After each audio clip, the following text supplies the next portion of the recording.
you put into words the disappointment that you feel right now? We lost. Did they ever change anything defensively to take away your running lanes? No. I know you're disappointed, not just for yourself, but your teammates, because you guys talked about how you are a band of brothers coming in. And it's got to be real tough for everybody in that locker room.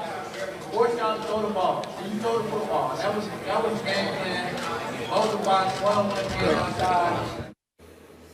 Cam, visibly upset after the loss, he spoke only briefly to reporters and then he walked out. He finished the game with 3 turnovers in the Panthers' 24-10 loss to the Broncos. Stephen A., will Cam recover from this?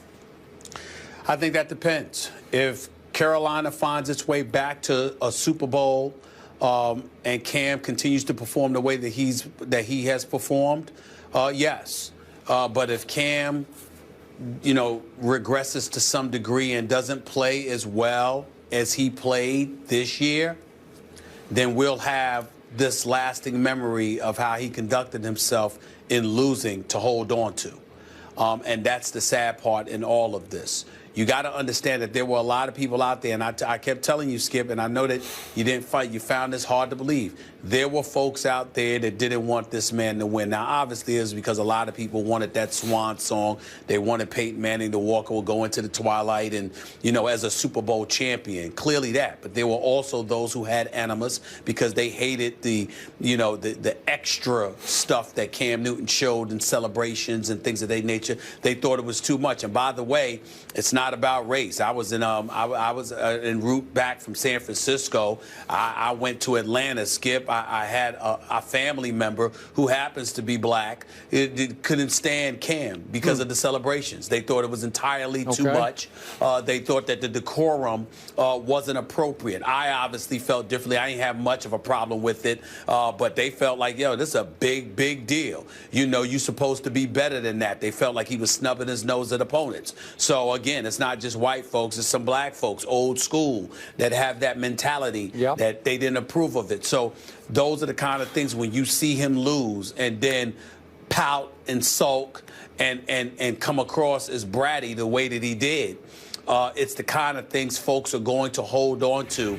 And the only thing that glosses over that is continued and perpetual success.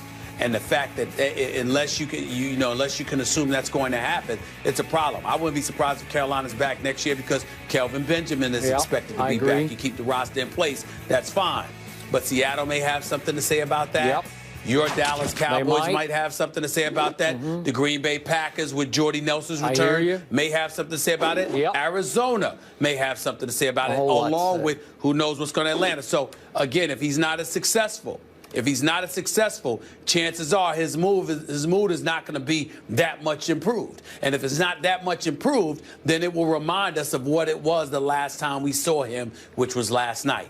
And that's how you don't recover from that. So the answer to the question is, I simply don't know. It will depend on a level of success Cam Newton is capable of achieving. I believe Cam Newton will be back to multiple Super Bowls. And I believe he learned a lot, an awful lot, through Super Bowl week, in Super Bowl day, in Super Bowl game night. I think it was much harder than he thought it was going to be. But because it was so much harder, and because I watch him process so quickly, I think he will go home and maybe sit by himself and work back through it and maybe say, so you got to do it that way, and then you got to handle it that way, and you got, I should have done that, because that would have maybe led to that. It is not easy what he just went through. And again, he invited a lot of pressure. He welcomed it. He embraced it. Maybe he should have taken it down a notch. Maybe next time he'll take it down a notch. We'll see. I want him to be himself, true to himself, but I want him to grow and mature. He hates that word mature. He balked at it 2 weeks before the Super Bowl, saying, I don't need, it's not about maturing. But I do think there's a lot of maturing going on there because they all go through it. I've seen them all go. He's still, 25, 26? Maturing's not a diss. Come on. It's not a diss. We all need to. Yeah, it's hard, man. It's hard. Have to grow all the time. Dan Marino, he played in one Super Bowl and didn't win any. And he was tremendous. You loved him. Greatest flinger of the football I ever saw, Dan Marino. So you know, I think he will grow from this, and I believe he'll be back. I'm not sure it'll be next year, but he will be back because he's got a whole lot of career left. And let's not forget, he's I hope you're right. Yep. I hope you're right. He's 13 years younger than Peyton, so he has plenty of time. 40 is the new 30. All right, coming up next on First Take, we will have some final thoughts for you. Stay with us for that. Meanwhile, shocked the Panthers to win Super Bowl 50, and Aqib Talib had the following to say about the win over Cam's Panthers. There ain't no Easter Bunny, there ain't no Santa Claus, and there ain't no Superman. Wow. Eric Allen with us now. And Eric, you're here to talk Super Bowl. I just want everyone to know, breaking news, Derek Fisher has been fired from the Knicks. This is shocking. We are going to react to it and get into it from all angles. But you're here with us to talk Super Bowl, so we're going to do that first, and we'll talk about the Knicks in just a minute. What was your takeaway from the Broncos win?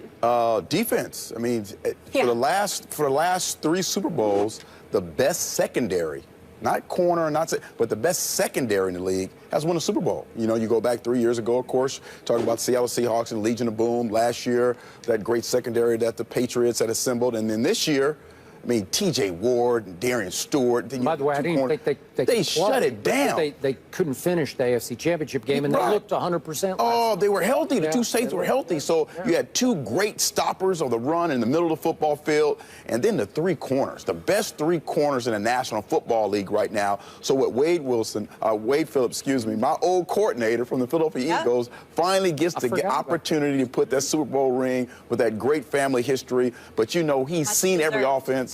I remember, and he's mentioned this in the beginning of the week when Cam was talking about, hey, you know, I'm so, you know, authentic and original. He used to practice against Randall Cunningham. He knows about a scrambling quarterback, the ultimate weapon. So he wasn't surprised about what Cam Newton was going to do. I just love the fact that this defense really got after it. And congratulations to Devon being the MVP. So my takeaway was great defense again, and particularly the secondary of the Denver Broncos really came away with that Super Bowl win. So how did you think Cam played in the big picture? Well, I think for once this whole season that the quality of talent around him really showed. He's been able to elevate those guys and make the receivers a lot better than they really were. And with that shutdown secondary, just wasn't able to overcome those great defensive linemen. They had great players at every single level, and we saw that. Your guy Ware putting great pressure on Wolf up front. So again, the play of the quarterbacks, I thought Cam would be able to make some plays in the running game, but just defense was just too strong. So Cam was seeing a defense that he hadn't seen in a long time like that, and they really played extremely well. Defense. No, not like Denver's, because that speed off the edge is unbelievable. I mean, you talk about being able to put all those guys up front, stop the run, and then go man-to-man in the secondary. Not many teams are able to do that consistently and win, particularly against the MVP of the league. So hats off to the Denver Broncos, and Cam, they'll be back. First Take is brought to you by Michelin, a better way forward. Taco Bell's new Quesalupa, it's going to be bigger than, well, everything. And Disney Cruise Line. Don't miss Tuesday's show when the great Magic Johnson stops by the desk. We'll ask him about the Lakers, the Knicks news, and the NFL in Los Angeles, and so much more. That's tomorrow right here on First Take. Do we have final thoughts, gentlemen? Wow. Stephen A., it will be tough to top what Deion Sanders brought to the show on Friday, but I believe Magic Johnson has a chance. I'll give him a chance. All I would say to you is that Magic Johnson is family. He is always welcomed any place that we are. I miss the Magic Man. I'm looking forward to seeing him and talking to him. I'm looking